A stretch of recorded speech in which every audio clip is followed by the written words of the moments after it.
자, 앞서 이제 1절부터 2절 보면은 이제 제가 어제 말씀드린 대로 믿음으로 옳다는 것, 그리고 이제 2절에 은혜에 들어감으로 하나님의 영광을 바라고 즐거워한다라고 되어 있습니다. 그러니까 우리가 예수님을 믿었다는 것은 하나님의 영광을 바라게 되고 또한 그것으로 인해서 즐거워하게 되었다라는 것이죠. 잠깐 끊어서 얘기를 해보면 우리가 일상생활 속에서 즐겁지 않을 때가 있습니다. 그러니까 하나님이 주시는 과정도 있고요. 때로는 하나님의 영광이 아닌 것들을 구함으로 인해서 즐겁지 않을 때도 있어요. 그러니까 하나님의 영광에 속하지 않은 것들은 우리에게서 즐거움을, 영적인 즐거움을 빼앗아갑니다. 뭐 TV의 즐거움, 세상의 즐거움, 이런 즐거움들은 당장은 우리한테 어떤 만족을 주는 것 같지만 근본적으로 우리 안에 있는 하나님의 영광을 즐거워하는 감각을 둔화시키는 거죠. 하나님의 영광의 특징을 제가 좀 오늘 한마디만 얘기를 해보면 재미가 없어 보입니다. 처음에.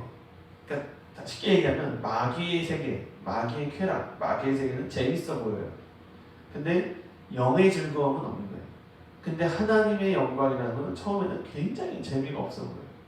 내 안목의 적용, 육신의 적용, 이생의 자랑에서 볼 때는 시시해 보이고 재미가 없어 보입니다.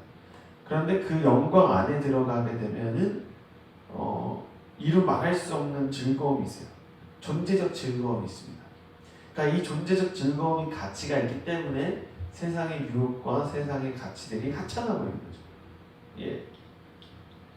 그러니까 마귀 영광이 내 영광이라고 생각하고 마귀의 영광을 하나님의 영광으로 착각하는 사람들은 계속해서 세상에서 영광을 구하고 자기의 삶을 낭비하지만 그리스도 안에서 하나님의 영광을 바라고 즐거워할 줄 아는 사람들은 정말 작은 구역 예배일지라도 혹은 그냥 길을 걷다가 찬송가를 하나 불러도 세상의 그 무엇과도 바꿀 수 없는 하나님의 영광을 즐거워할 수 있게 됩니다. 여기서 이제 약간 죄에 대해서 조금 이야기를 하려고 해요. 하나님의 영광과 대적하는 것이 죄거든요. 그러니까 우리가 이게 죄가 결국에는 그걸 생각해야 됩니다. 이 죄가 나와 하나님을 가깝게 하고 하나님의 영광을 맛보게 하는지 아니면 하나님의 영광에서 떠나게 하는지를 한번 생각해 봐야 돼요. 영적인 세계를 궁금해하고 그 영적인 세계를 갖고 싶어하는 분들이 많지만 실질적으로 우리가 영적인 어떤 삶으로 도약하지 못하는 이유 중에 하나는 저는 이렇게 표현하고 싶어요. 그러니까 자기화된 귀신이 있다. 자기화된 귀신. 그러니까 우리의 영은 계속 무언가를 보고 무언가를 담기를 원합니다. 그런데 하나님은 안 보이잖아요. 하나님은 눈에 안 보이고 하나님은 손으로 만져지진 않잖아요. 그러니까 어떻게 하냐면 보이지 않는 어떤 형상들을 닮아가려고 합니다. 그래서 죄를 짓는 것도 사실은 내가 짓는다고 생각하지만 영적인 차원에서 보면 우리가 어떤 귀신을 닮아가는 거, 귀신이 가르쳐주는 대로 행동하는 거예요. 그렇게 시간과 인생을 낭비하다 보면 어떤 일이 생기냐면 나는 누구지가 헷갈리고 귀신이랑 나랑 헷갈리는 거예요. 귀신이 나고 내가 귀신이 되는 거죠. 서로 그렇게 닮아가게 되는 겁니다. 죄라는 게 그렇다는 거예요. 죄를 짓는다는 것. 그러니까 하나님의 자녀로서 하나님이 기뻐하시는 삶이 아니라 죄를 잡고 짓게 된다는 건 뭐냐면 귀신이 가르쳐준 대로 말하고 귀신이 주는 충동대로 생각하고 귀신이 주는 감정대로 느껴버리고 그것이 이제 반복되면 내가 누군지가 헷갈리는 거예요. 내가 하나님의 자녀라는 것보다는 그냥 그 귀신이랑 나랑 비슷하구나. 내가 쟤구나. 이런 식으로 닮아가게 된 겁니다. 이게 그래서 시간을 낭비한다. 시공간을 낭비한다는 게 무서운 게 사실 그런 거죠. 그래서 우리가 이제 율법 아래서의 삶으로 돌아가 버리면 그것이 실제적인 영향이 있습니다. 교회에서 예배드릴 때는 잠깐 하나님의 자녀의 정체성을 누리지만 또 이제 믿음이 닫히고 옛날로 돌아가고 옛사람으로 돌아가면 그 과거의 삶에 익숙했던 습관이 있거든요. 패턴이 있거든요. 내 몸이 기억하는 죄의 패턴이 있어요. 그러면 그 몸이 기억하는 죄의 패턴이 나를 누구랑 연결시키냐면 귀신하고 연결시킨다. 그래서 조금 위로 올라가 보면은 그 지역과 그 사람들을 관리하는 귀신들이 다 있습니다. 그리고 우리가 내 힘으로는 이 귀신의 통제에서 벗어날 수가 없어요. 여러분 작은 죄를 지을 때는 조금 작다는 표현이 그렇지만 경미한 죄를 지을 때는 그것을 이제 영적에서 보면은 이제 무슨 여러 가지 동물들의 형상을 나올 때도 있고 소위 그 뉴스에 미디어에서 나오는 그런 귀신의 형태가 나옵니다. 근데 이제 귀신도 레벨이 있어요. 죄가 심해지면 위로 올라갈수록 성경이 나오듯이 이제 밑에서는 뱀이었던 귀신이 위에서는 용으로 다스리고 있습니다. 그러니까 세상 신에 대해서 이제 얘기할 때 옛뱀, 곧 용이라고 하잖아요. 그러니까 마귀가 작은 죄로 우리를 속일 때는 뱀의 모습으로 왔다 갔다 합니다. 그래서 축사할 때 보면 다 뱀이에요. 뱀. 전부 뱀이에요. 근데 위로 올라가 보면은 그 뱀이 어떤 형태로 있냐면 무시무시한 용의 형태로 있어요. 그 용의 형태로 그 귀신이 역사한다는 게 이제 우리가 얘기하는 권력이에요. 권력, 어떤 돈, 사상 이런 어떤 좀 이제 고차원적인 죄성들은 보통 이제 용으로 표현을 합니다. 그러니까 작은 죄들을 반복하다 보면 점점점 이제 용이 돼가는 거예요. 용. 그 옛날에 중국에서 황제들은 그 황제가 되고 이런 것들 다 용으로 표현했잖아요. 그 정확한 거예요. 어떤 의미에서는 그들이 작은 죄들을 반복해서 지어서 결국 세상의 꼭대기로 올라가는데 그게 즉 세상신을 상징하는 것이죠. 그러니까 옛날 동양에서 용을 이제 신처럼 숭배하지 않았습니까? 그게 그들이 이제 하나님을 모르기 때문에 예수 그리스도를 모르기 때문에 용을 신으로 생각하고 그래서 그렇게 신적 존재를 섬겼다는 것이죠. 그런데 우리가 성경을 통해서 보듯이 그것은 세상신, 세상의 권세 잡은 마귀를 상징한다는 것입니다. 그래서 여러분 내 힘으로 내가 내 의로 산다는 것은 이 세상을 꽉 쥐고 있는 용하고 정면 승부하겠다는 건데 이건 말이 안 되는 거고요. 우리 삶에 반드시 필요한 건 뭐냐면 이 용과 귀신들의 통치에서 우리를 건져내 주시는 예수 그리스도의 은혜, 그 예수 그리스도 생명의 왕 되신 예수 그리스도께서 하나님의 뜻에 따라서 당신의 영광을 드러내셔서 우리를 이 세계에서 건져내시고 우리를 붙들어 주시고 지켜주시는 것이 반드시 필요합니다. 네. 자, 계속 보겠습니다. 다만 이뿐 아니라 우리가 환난 중에도 즐거워하나니 이는 환난의 인내를, 인내는 연단을, 연단은 소망을 이루는 줄 알미로다.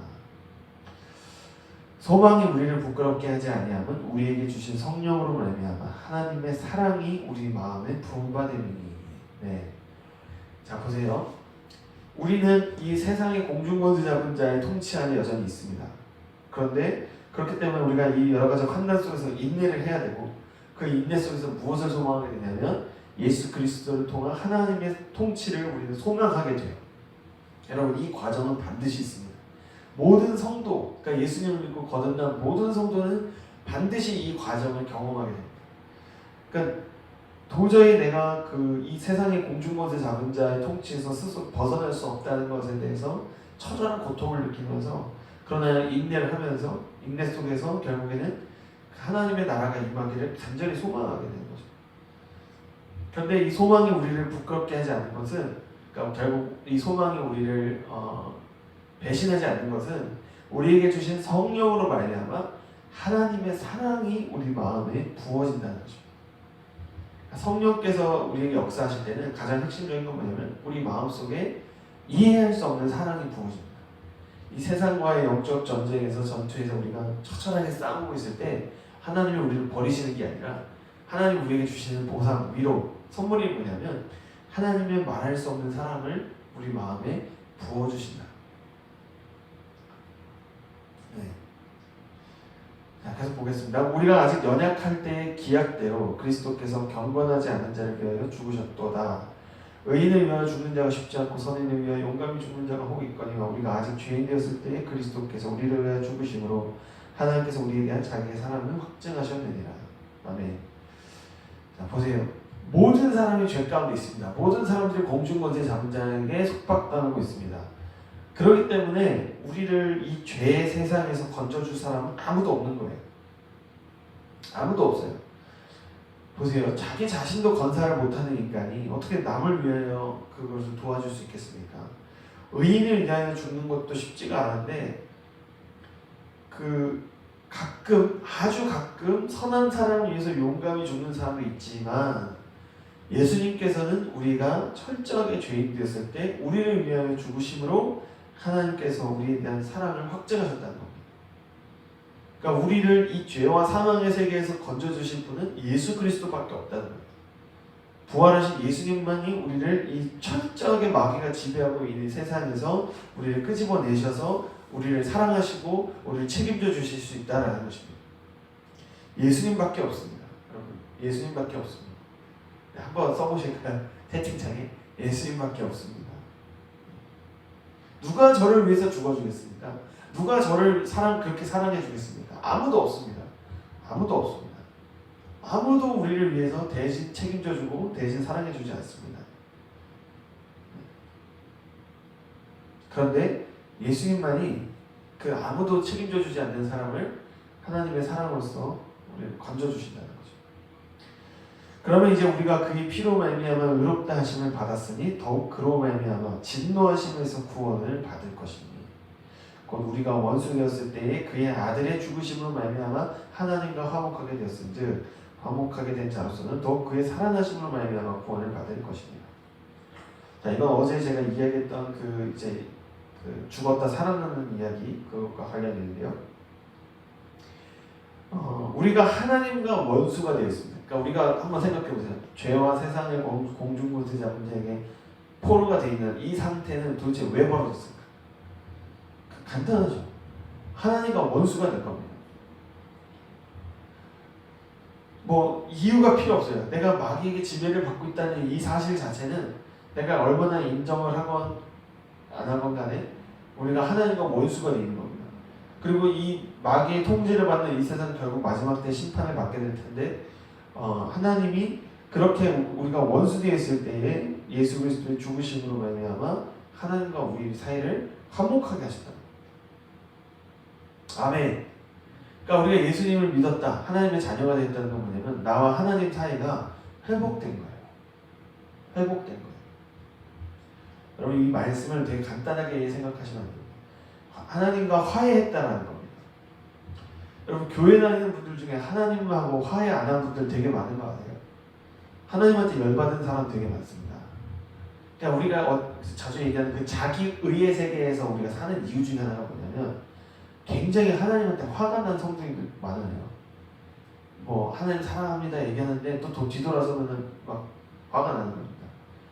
사실 그럴 수밖에 없죠. 왜냐하면은 이 땅이 불완전하고 죄 가운데 있고 마치 하나님 버리신 것 같고 세상에 수많은 문제가 있고 비록 하나님 우리에게 복을 주고 계시지만 여전히 우리 삶 속에는 많은 문제들이 있어요. 그래서 하나님과 화목하기 전에 우리는 하나님에게 분노하고 있습니다. 하나님과 원수가 되어 있습니다. 그러니까 이게 어떤 종교적인 분위기에서는 사실은 이 말씀을 사람들이 잘 이해를 못합니다. 예를 들면 하나님을 경외하십시오, 하나님 사랑하십시오 이러니까 뭔가 그 자기 겉사람으로 하나님 사랑합니다, 하나님 경외합니다 이러는데 그 깊은 속마음에는 이 세상이 타락한 것과 내가 하나님과 분리된 것에 대한 깊은 분노가 있다니까요. 그러니까 내 자기 의의 기준대로 하나님이 움직이시지 않는 것에 대해서 인간은 엄청난 분노를 갖고 있어요. 그런데 이 분노, 내 의대로 하나님이 움직이시지 않는다는 것에 대한 분노는 어디서 해결이 되냐면 예수 그리스도 그 아들을 하나님께서 죽게 하셨다는 것에서 그 분노가 사그라드는 겁니다. 내 자기 의의 분노가 예수님을 십자가에 못 박음으로 인해서 그 하나님의 사랑과 그분의 용서하심으로 인해서 녹아내려야 됩니다. 그래서 우리가 자기 의가 살아있다라는 것은 아직 그 하나님과 화목하지 않았고 그리고 우리를 이미 화목하게 하신 그 아들의 죽으심을 여전히 우리가 믿지 않고 받아들이고 있지 않다는 겁니다. 교회에서 말은 하지만 정말 하나님이 자기 아들을 죽이기까지 우리 사랑했다는 게 가슴 깊이 와닿지는 않는 것이죠. 11절 보겠습니다. 그뿐 아니라 이제 우리로 화목하게 하신 우리 주 예수 그리스도로 말미암아 하나님 안에서 또한 즐거워하느니라. 그러니까 우리가 하나님과 화해를 하게 될 때는 어떤 일이 생기냐면 하나님 안에서 즐거워하게 된다는 겁니다. 그러니까 이거는 아까 얘기했던 세상에서의 쾌락과는 정반대가 되는 거죠. 그 세상에서의 쾌락, 뭐 술을 먹고 뭐 세상의 낙을 즐기고 이게 사실은 한이거든요. 그러니까 이 세상이 내 마음대로 안 움직이는 거에 대한 인간의 그 혼의 한 때문에 이 세상의 쾌락을 즐거워하는데 예수 그리스도의 죽으심을 통과하게 되면은 어떤 일이 생기냐면 하나님 안에서 즐거워한다는 겁니다. 전혀 다른 즐거움이 있는 거죠. 그리스도의 죽으심을 통해서 세상의 쾌락이 있고 하나님 안에서의 즐거움이 있는 겁니다. 그러니까 여러분 잘 생각해보세요. 이 속으면 안 됩니다. 제가 이 교회 와서 제일 많이 배우는 게 속지 말라는 건데 교회 와가지고 심각한 표정으로 하나님 이러면은 그러니까 100% 세상에서 즐거워하는 사람. 그러니까 누군가 하나님을 예배하는 게 즐거워 보이지 않는다면 정말 그 사람이 그 하나님을 예배하는 게 즐겁지 않다면 그 사람은 지금 세상이 너무 즐거운 겁니다. 그러니까 교회 와가지고 엄숙한 척하는 게 거짓말하는 거예요 다. 왜냐하면 하나님 안에서 즐거워한다는 얘기는 뭐냐면 세상에서 말하는 즐거움이 즐거움 같지가 않고 하나님 안에서의 그 존재 자체로서 너무나 즐겁기 때문에 이 하나님을 예배하는 것보다 즐거운 게 이 세상에는 아무것도 없구나라는 것을 온 마음과 영혼으로 기뻐하고 경험하게 되는 것이죠. 그게 예수 정말 믿었다는 것. 예수 그리스도를 통해서 하나님이 나와 화목하게 되었다는 것이 무엇인지를 정말 믿고 아는 것입니다. 예배가 뭐 이렇게 무겁고 막 무게 잡고 이거 거의 마귀일 거예요, 사실은. 그러니까 의무감으로 돌아가는 종교는 다 마귀가 잡고 있는 세계입니다. 여러분 한번 생각해 보세요. 천국에서 우리가 의무감으로 하나님을 예배한다고 하면 그게 천국일까요? 잘 생각해 보셔야 돼요. 만약 천국은 우리가 영원토록 예배를 하는 곳인데 하나님을 지금 주일날 그런 어떤 종교 문화에 익숙한 어떤 사람들은 주일날 잠깐 와서 예배하는 것도 막 온몸이 막 부대껴가지고 이러잖아요. 그러니까 천국에서 영원토록 예배하는 게 정말 즐겁지 않다면 지금 나는 마귀에게 속해 있는 겁니다. 마귀에게 영광을 돌리고 있고 마귀를 예배하는 삶을 살고 있는 겁니다. 그렇기 때문에 하나님을 예배하는 게 즐겁지 않은 거고요. 교회도 마찬가지죠. 교회의 예배가 정말 그 영적인 즐거움이 없고 영혼의 희락이 없다라면 그것은 그 교회가 지금 마귀를 예배하고 있을 때의 특징이라는 거예요. 네, 중요한 사실입니다. 그 정확한 거예요. 왜냐하면은 지옥은 누가 가는 겁니까? 마귀를 왕으로 섬기는 사람들이 지옥으로 가는 거예요. 마귀를 예배했던 사람들이 지옥에 가는 겁니다. 예. 그래, 너는 영원토록 마귀를 예배해라. 그래서 가는 게 지옥이에요. 그럼 지옥에서 마귀를 예배하는 삶이 즐거울까요? 그렇지 않죠. 이 땅에서는 그게 즐거움처럼 포장이 돼 있었지만 그게 허영의 세계죠. 근데 그것이 딱 내세를 넘어가면, 심판을 넘어가면 그것이 영원한 고통이 되는 거예요. 즐거움이라고 생각했던 게 알고 보니까 고통이었다는 걸 알게 되는 거죠.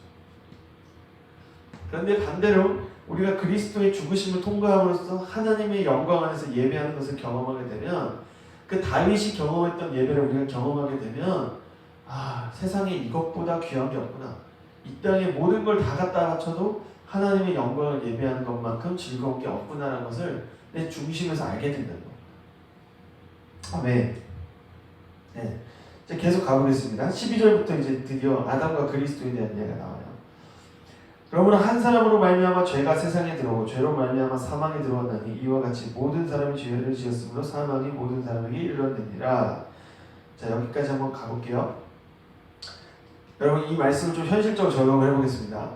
우리가 예수 믿지만 여러 가지 현실이 있습니다. 여러 가지 문제가 있습니다. 기도할 때도 우리가 해결해야 될 문제가 많이 있습니다.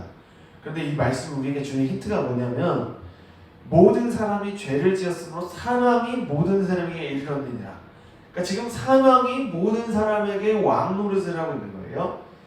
자, 이거는 두 가지 의미가 있습니다. 만약에 우리가 율법 아래서 이 세상 사람들과 똑같이 이 죄의 세상에 있을 때는 우리는 비참한 인생을 살게 되지만 예수 그리스도를 통해서 우리가 권세를 회복하게 되면 모든 사람이 죄 아래서 사망이 왕노릇하고 있는 것은 우리에게 어떤 일이 생기냐면 정복하고 다스릴 수 있는 기회의 장이 되는 것입니다. 자, 13절 보겠습니다. 죄가 율법이 있기 전에도 세상에 있었으나 율법이 없었을 때에는 죄를 죄로 여기지 아니하느니라. 네. 우리가 교회 안 다니는 사람들 중에도 보면 예수 안 믿는데도 행복하게 희희낙낙하는 사람이 있잖아요. 세상의 즐거움 속에서. 그게 율법이 그 사람에게 없기 때문에 그 사람은 죄를 죄로 여기지 않아요. 그러니까 오히려 더 자유롭게 사는 것처럼 보이는 것이죠. 그러나 아담으로부터 모세까지 아담의 범죄와 같은 죄를 짓지 아니한 자들까지도 사망이 왕노릇하였나니 아담은 오실자의 무효니라. 자, 그런데 아담으로부터 모세까지 아담의 범죄와 같은 죄를 짓지 아니한 사람들도 사망이 왕노릇했다고 했어요. 아담 한 사람이 범죄함으로 인해서 모세 이전까지 모든 사람들에게는 사망이 왕을 노릇을 했다라는 겁니다. 근데 왜 모세선에서 지금 이 바울이 끊어주고 있냐면 모세 때 율법이 임했잖아요. 시내산에서 율법이 임했잖아요. 그럴 때는 지금 모세선에서 끊어주고 있습니다. 그러니까 하나님이 우리에게 십계명이라고 하는 그 율법을 주셨다는 것은 십계명을 지켜라가 아니라 사실은 근본적으로 보면 십계명을 지키실 그 예수 그리스도를 하나님께서 우리에게 보내주신다는 그 약속의 시작인 것이죠. 자, 15절부터 계속 읽겠습니다. 그러나 이 은사는 그 범죄와 같지 아니하니 곧 한 사람의 범죄를 인하여 많은 사람이 죽었은즉 더욱 하나님의 은혜와 또 한 사람 예수 그리스도의 은혜로 말미암아 선물은 많은 사람에게 넘쳤느니라. 자, 적용해 보겠습니다. 여러분, 우리 삶에 많은 죄가 있잖아요. 근데 이 말씀을 들을 때 우리 안에 자유가 임합니다. 왜냐? 그 말씀 안에서 볼 때 우리의 모든 죄는 이미 아담 안에 있다라는 것입니다. 이해되십니까? 우리가 짓고 있는 모든 죄가 저에게 있는 게 아니고 우리 각 개인에게 있는 게 아니고 오늘 이 성경 말씀대로 보면 그것은 전부 다 누구 안에 있는 거라고요? 아담 안에 있는 것이라는 겁니다. 네. 왜냐하면 아담의 죄로 인해서 모든 사람들이 죄로 인해 죽게 된 거예요. 그래서 우리의 죄도 다 누구에게 속해 있는 겁니까? 근본적으로 아담에게 속해 있는 겁니다. 네, 놀라운 사실이죠. 적용을 잘 하시길 바랍니다. 내 죄지만, 내가 내 삶 속에서 지은 죄지만 이게 알고 보니까 아담 안에 있었던 거구나. 그러니까 우리가 아담 안에 있다는 건 뭐냐면 우리는 죄를 지어서 죄인이 아니고 태어날 때부터 죄인이기 때문에 죄를 짓는 거예요. 이해되십니까? 이 말씀이 우리 양심 안에 자유가 있기 원합니다. 그러니까 우리가 죄를 막 나쁜 짓 이런 짓을 해서 난 죄인입니다. 이게 아니고 태어날 때부터 그냥 죄를 짓도록 태어난 거예요. 아담 안에서. 그런데 어떤 일이 생기냐면 예수 그리스도의 은혜로 말미암은 선물은 많은 사람에게 넘친다는 겁니다. 이 아담 안에서는 아무리 노력해도 이 죄의 삶에서 벗어날 수 없는데 예수 그리스도 안에 있는 삶은 많은 사람들에게 하나님의 은혜가 넘친다는 겁니다. 넘쳐 흐릅니다. 넘쳐 흘러요.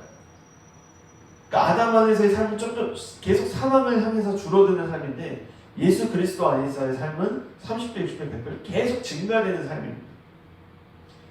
왜냐하면 예수님이 부활하셨기 때문에. 부활하셨기 때문에 그분 안에서의 생명은 무한한 것이죠. 그래서 죄를 짓고 있거나 아니면 약점이 있는 사람에게도 예수님의 사랑과 은혜는 더 많이 지금 나타나고 있는 것입니다. 또 이 선물은 범죄한 한 사람으로 말미암은 것과 같지 아니하니 심판은 한 사람으로 말미암아 정죄에 이르렀으나 은사는 많은 범죄로 말미암아 의롭다 하심에 이릅니다. 자, 이 말씀이 그 말씀이에요. 아담 한 사람이 죄를 지었기 때문에 모든 사람이 죄인이 되었는데 예수님이 의롭게 여기심으로 인해서 어떤 일이 생기냐면, 자, 이게 참 놀라운 건데 우리의 많은 죄를 통해서 오히려 누가 더 드러나냐면 예수 그리스도의 의로우심이 더 드러난다는 겁니다. 이 말씀이 이해되십니까? 네. 자, 이거 한번 제가 그림을 한번 가정해서 보여드릴게요. 예수님이 십자가에 못 박혔습니다. 우리가 죄를 짓는다는 건 뭡니까? 예수님이 십자가에다가 계속 세못질을 하는 거예요. 예수님을 팍팍 찌르는 거예요. 예수님을 괴롭히는 겁니다. 자, 그럼 이 상황만 놓고 보면 우리는 굉장히 나쁜 놈이잖아요. 그죠? 우리가 죄로 인해서 예수님을 괴롭히는 거잖아요. 근데 이 성경에 나온 내용은 뭐냐면 우리가 그 예수님을 죽일 때마다 예수님 안에 있는 그분의 부활의 생명이 우리 안에 들어온다는 거예요. 이 기독교입니다. 그래서 은사, 하나님의 선물은 우리의 많은 죄로 인해서 오히려 우리를 예수님을 의롭게 여기게 되고 의롭게 하게 되고 또 그 예수님으로 인해서 우리를 의롭게 만들어요. 아, 여러분, 이 말씀이 정말 경험되시길 축복합니다. 예수 믿는 사람들, 천국 가는 사람들이요, 죄를 한 번도 안 지은 사람들이 아무도 없습니다. 우리 천국에 대한 우리 이미지가 있잖아요. 막 순결한 죄를 한 번도 안 짓거나 뭐 아니면 조금 지은 사람들 이렇게 생각하잖아요. 그게 아닙니다. 천국에 간다는 건 뭐냐면 내 모든 죄가 예수님에게 가는 거예요. 그런데 그렇게 예수님 안에 있는 그 부활의 생명에 내 죄를 쏟아 넣는 만큼 그 부활의 생명은 더 강렬해지고 더 풍성해져서 우리의 죄가 있던 곳을 덮어버리고 채워버린다는 겁니다.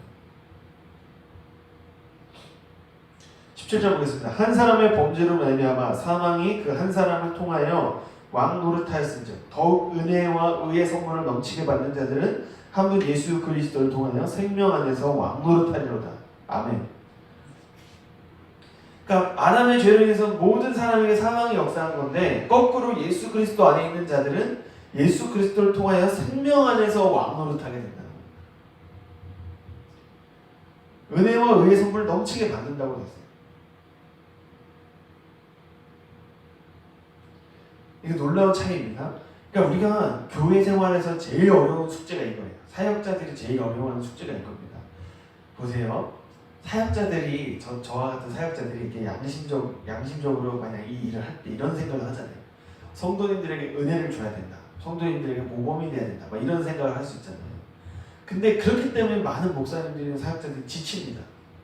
지쳐요. 왜냐하면 사람의 힘이라는 건 제한이 있잖아요. 사람의 능력, 에너지라는 건 제한이 있거든요. 아무리 모범이 되려고 해도 한계가 있습니다.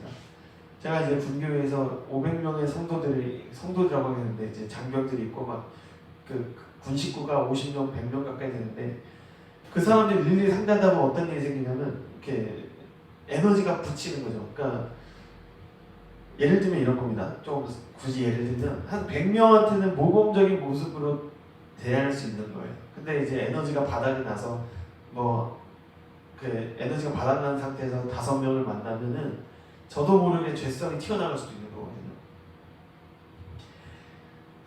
그러니까 사역자들이 굉장히 그것 때문에 혼란을 많이 겪어요. 처음에. 왜 내가 모범이 돼야 된다고 생각합니다. 내가 뭔가 본이 돼야 되고, 내가 잘해야 되고, 내가 은혜를 끼쳐야 되고. 그래서 어떤 일이 생기냐면 점점점 은혜로 시작했던 교회가 율법으로 돌아가는 일이 생깁니다.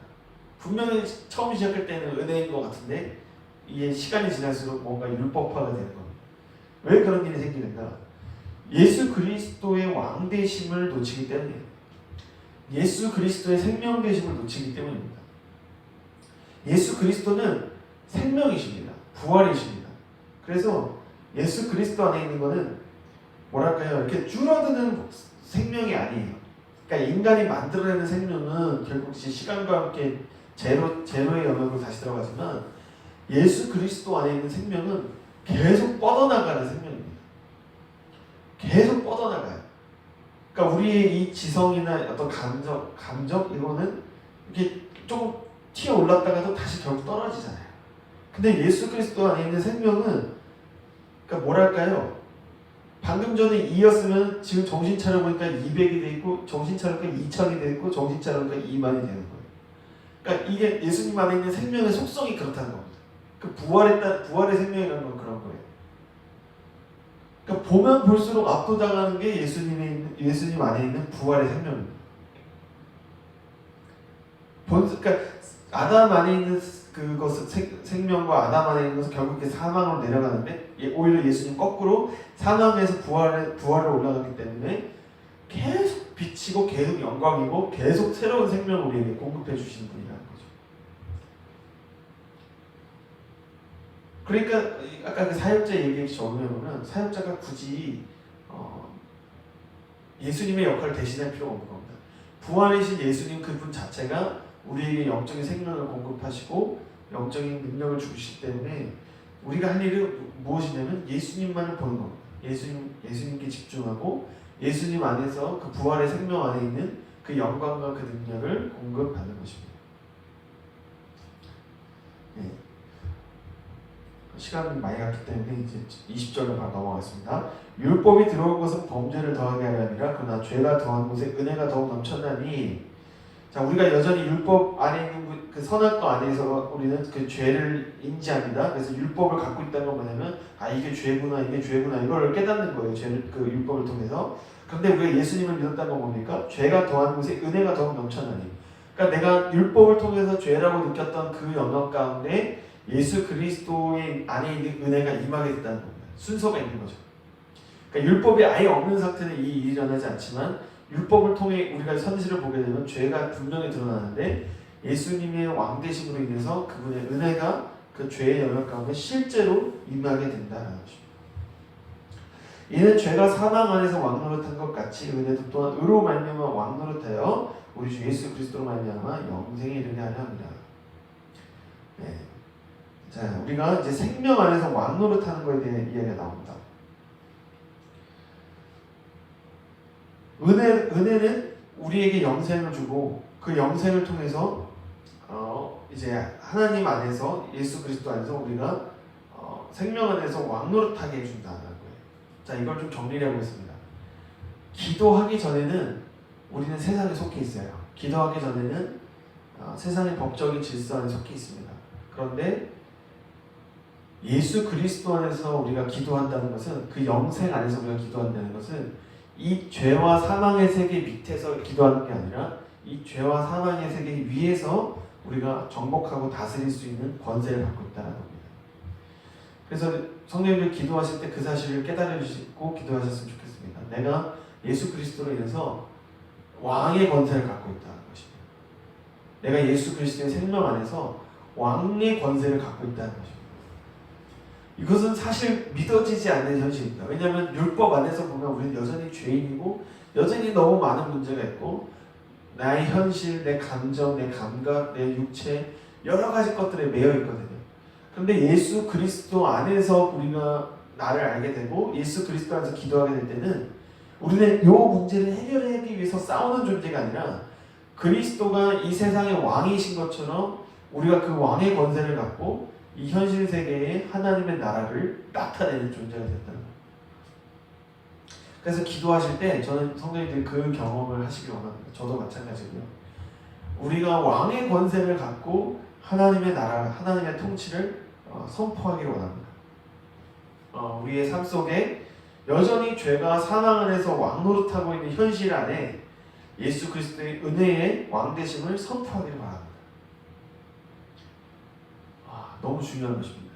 그래서 우리가 마귀의 영광을 구하고 문제 해결을 위해서 기도할 때는 이 세계를 알 수가 없습니다. 이 세계를 알 수가 없어요. 근데 마귀의 영광을 구하는 것을 포기하고 자기 의를 구하는 것을 포기하고 문제를 해결하는 것을 포기하고 그리스도 안에서 내가 왕적인 권세를 가진 존재임을 깨닫고 기도할 때 내 힘과 노력과 내 신앙심으로는 평생을 해도 할 수 없는 일들을 지금 이 순간 예수 그리스도 안에서 생명 안에서 우리가 하는 것을 보게 될 것입니다. 우리 안에 예수 그리스도 안에 있는 생명이 있습니다. 우리 안에 예수 그리스도 안에 있는 왕의 권세가 있습니다. 할렐루야. 그래서 이렇게 한번 우리 선포하면서 채팅창에도 써주셨으면 좋겠습니다. 예수님 안에 생명이 있습니다. 그 생명이 내 안에 있습니다. 나에게 예수님의 왕의 권세가 주어졌습니다. 아멘. 여러분 그렇습니다. 그러니까 여러분 안에 왕의 권세가 있습니다. 우리의 속사람 안에 그 왕적인 권세가 있습니다. 벌써 이 말을 하면 우리 안에는 수만 가지 의심과 회의감이 듭니다. 아니 그러면 왜 어제까지 방금 전까지 내 인생을 일이지? 그거는 아담 안에서의 삶이에요. 어떤 일이 있었건 지나간 것은 전부 아담 안에 속한 겁니다. 그리스도 안에 있다는 것은 과거가 아니라 미래가 아니라 지금 이 순간이에요. 지금 이 순간 예수 그리스도를 통하여 우리가 왕의 권세와 왕의 신분을 갖고 우리는 그 왕의 능력과 권세를 이 땅 가운데 나타낼 수 있습니다. 오늘 우리 기도할 때 그렇게 왕의 권세를 가지고 기도하시는 저희 성도님들 되시기 바랍니다. 도저히 왕 같지가 않은, 왕보다는 차라리 노예에 더 가까운 우리의 삶의 현실이지만 이 순간, 이 기도하는 순간만큼 우리가 예수 그리스도의 이름과 그 왕의 권세를 갖고 있음을 믿으시기 바랍니다. 그러므로 기도하실 때도 노예의 기도를 하지 마시고 왕의 기도를 하십시오. 왕의 기도를 하십시오. 왕의 마음으로 기도하십시오. 그리고 그 왕은 하나님의 마음으로 기도하는 사람입니다. 하나님의 뜻을 이루는 사람입니다. 여러분 그렇기 때문에 우리의 기도도 하나님의 마음과 하나님의 뜻을 이루는 기도가 되길 소원합니다. 그런 기도에 왕같은 권세를 가지시고 사용하시는 저와 저희 교회 모든 성도님들 되셨으면 좋겠습니다.